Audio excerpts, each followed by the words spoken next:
I don't want to protect the environment. I want to create a world where the environment doesn't need to be protected. This is the mantra that I have been living by for the past 10 years now. Hi everyone, my name is Avani Awasthee Parchure and I am the youngest Indian to have been to Antarctica twice as an environmental ambassador on expeditions. First at the age of 18 as an expeditioner, and then at the age of 21 as a mentor. I was no older than 14 when the term global warming, which was only taught to us in textbooks, had now suddenly started to make some sense. An average student who could not focus or concentrate in class and even sit still in class for even 1 minute was now awarded and appointed as the Tetra Pak student ambassador who won the campaign film. One, on how we can improve recycling across the country, and second, how Tetra Paks are 100% recyclable and how every household can contribute towards recycling. This position was awarded to me by Sir Robert Swan. Robert Swan is the first man in history to have walked to both the poles, the Arctic and the Antarctic. So what if I was awarded this position? Well, it meant that this position came with a lot of responsibility. This campaign film that had started merely as a school project had now turned into a responsibility. This was the responsibility that needed me to take on the baton as the youth of the city and bring the youth together to understand the gravity of the situation that climate change is real, we're in a climate emergency, and to then start acting. This initiative gave birth to Recycle Army. Recycle Army, we were a group of children and a group of elders that came together with the thought of protecting the environment. We were children right from the age of 5 to adults up to the age of 75, all together for one thought, to put our thoughts together and efforts together to bring about a change. As the name suggests, the Recycle Army, we were a group of little children united to fight for climate change that went around the neighborhood cycling and talking about the importance of recycling. We went door to door and promoted initiatives like Waterless Holi, Crackerless Diwali, or even starting to use eco-friendly Ganesh idols for festivals.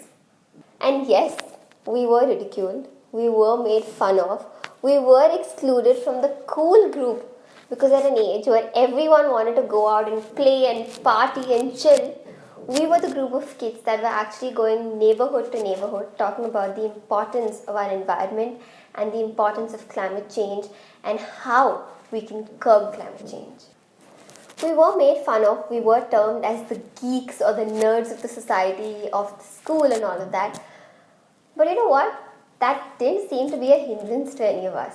That in fact gave us more motivation and made our thoughts and our ideals even stronger. And this is when I started believing in the term that today's youth is tomorrow's future. To give you some perspective, what I mean to say is that a tiny school assignment is what opened up an array of opportunities for me. And if you let them, the same may happen with you.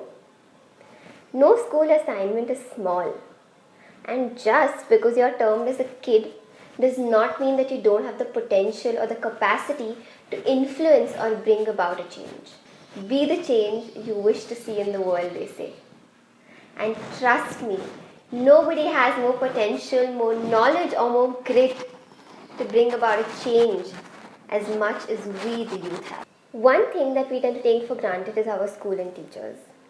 And well, let me tell you, I'm here today because of my school, my teachers and my family. But what we need together is dedication. What we need is awareness amongst every individual. And trust me, this knowledge and this dedication is what is imperative for every individual to make sure that our personal carbon footprint is under control and does not exceed. And I'm here today to tell you about how my willingness as a 14-year-old to bring about a change got me to Antarctica. The first time that Robert Swan walked 900 miles to the pole unsupported with 7 other companions was in 1986. And well, when they reached the pole, there were so many strange incidences that they faced, which were extremely shocking and were definitely unexpected. Well, for starters, they found tons and tons of waste, actual waste left behind on the poles by the Russians after decades of scientific research. And after Rob and his team cleared this waste, it was for the first time in 47 years that the native penguins reclaimed their beach. And this incident was an eye-opener to the UN and for Rob that a little extra effort from us humans can take us a very, very long way. Secondly, Robert's eyes color changed from dark blue to light blue due to prolonged exposure to the UV rays. And this also resulted in extreme dryness of all the other team members, resulting in their skin actually peeling off. Now this is when the NASA stepped in and told Rob and his entire team that while they were walking to the pole in 1986, NASA was actually tracking their entire expedition, and that's when a hole in the ozone layer was discovered exactly above the path on which they were walking to the pole. Well, now having faced such unexpected situations, this is what gave birth to the 2041 Foundation by Rob, with the intention to keep at least one continent, Antarctica, clean, pristine and untouched. And with this intention, Robert then started handpicking representatives from every country to bring in their expertise, to bring in their dedication, to visit the South Pole, experience firsthand what it is that our ill activities across the world is doing to the continent, so that we can act as representatives, go to the continent, act, bring about change and come back to our nations and act upon it. We don't need a New Year's Eve or the 1st of Jan to make resolutions. And even if they're made, they're mostly personal and seldom for a common good.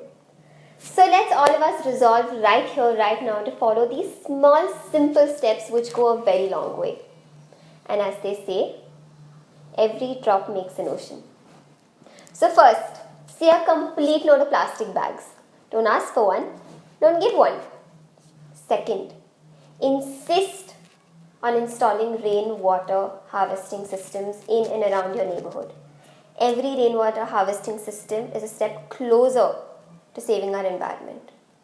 Third, please segregate dry and wet waste. Fourth, very interesting, minimize your shower time. Go into the shower, play a song that is about 4 or 5 minutes long, and by the time the song is over, you should be out of the shower. Fifth, there's something called as water tap aerators. All taps have a universal size, and these water tap aerators they're like a faucet that go on top of the tap. They have smaller holes, tinier holes as compared to the tap, which means that if you install this aerator, it controls the water pressure, and even if you open the tap on full speed, the water pressure is controlled. Next, control the water pressure from the main valve of your house. All the taps in your house are connected to one main valve where the water comes from. Control the water pressure from them, reduce the water pressure from there, which means that the water pressure is controlled in all over your house, in all the taps. And last but not the least, educate your house help. All of us have house help, we have staff, we have people that work around in our business for us. Educate them. Unfortunately, they are the side of the society that don't have as much access to resources or education as much as we do. Education and knowledge is the strongest way of curing anything. In 2016, Rob invited me to be a part of the International Antarctic Expedition, IAE, with his team and another 143 representatives from 30 different nations. Trust me, it was a long journey. Right from the preparations to convincing companies to sponsor me, to collecting all the gear and all the equipment so that you're right on track to be ready to talk, discuss and debate about the icy continent on the icy continent. The aim of this expedition was to learn about climate change, sustainability, and how we can effectively use renewable energy and what we as individuals can do from across the globe to save Antarctica. We were a part of various multimedia lectures that were given by global experts about the history, geography, geology, and wildlife of the icy continent. And I was on this expedition to take up a responsibility. I was on this expedition to take up a responsibility of fighting for a better environment, fighting for a better planet. And let me tell you, this was not an excursion, it was not a picnic, it was an expedition. But why 2041? Well, 2041 stands for the Antarctic Treaty created by the United Nations, which protects Antarctica, which is the only continent from being owned by any individual, by any nation, or by any organization. This treaty protects the continent from any kind of exploitation and any kind of depletion. And well, even though this treaty is in place, even though the continent is protected, the continent is melting at a 10 times faster rate than what NASA had initially predicted. And in 2014, NASA confirmed that the sea levels are definitely going to rise by 1 meter. But to a common man, what does the rise in the sea level of 1 meter mean? Well, it basically means that the areas around the sea that are 1 meter above are basically going to be submerged, right? So what's all the fuss about? Well, the problem is far greater than that. To accommodate such severe changes in sea levels, shorelines would have to recede for kilometers altogether, immersing land, farmland, and residents. And well, for a country like India, the peril is even greater. Because India is a peninsula, which means the southern parts of the country are going to get severely negatively affected. Now, think about states like Goa, Tamil Nadu, or Kerala. With the increase in the sea level, they are going to lose major parts of their population. And now think about this. If the whole of Antarctica melts, the sea level is going to rise by a good 68 meters. And you know what that means?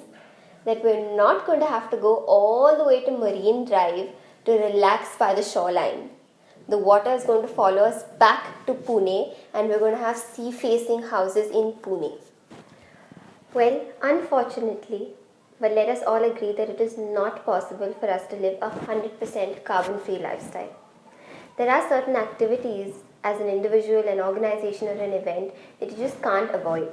It can be driving your vehicles, it can be catching flights, it can be consuming products wrapped in plastic.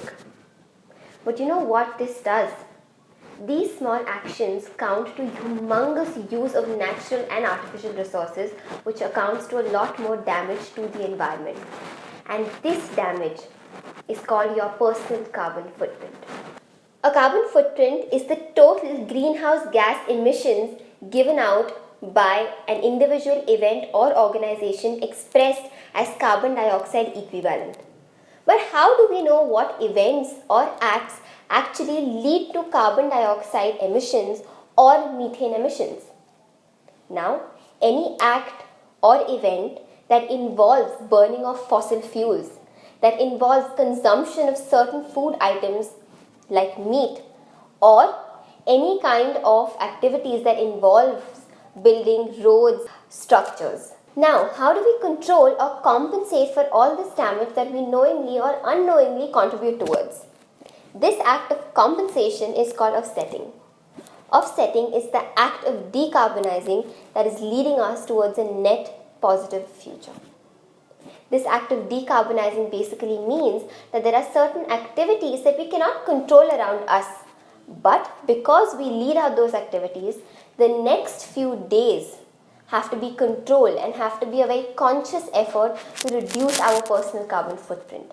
And this method is called offsetting. Now let's say, for example, we cannot get rid of driving our vehicles.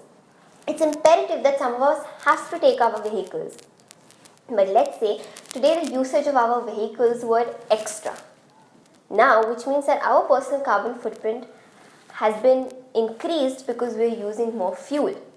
Now, how do we make up for that?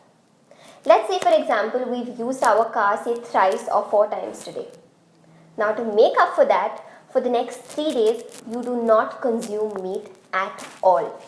Or you don't purchase anything that is packed in plastic. And this act for making up for an unnecessary damage or a not purposeful damage is called offsetting. And let's remember that the greatest threat to the planet is the belief that someone else will save it.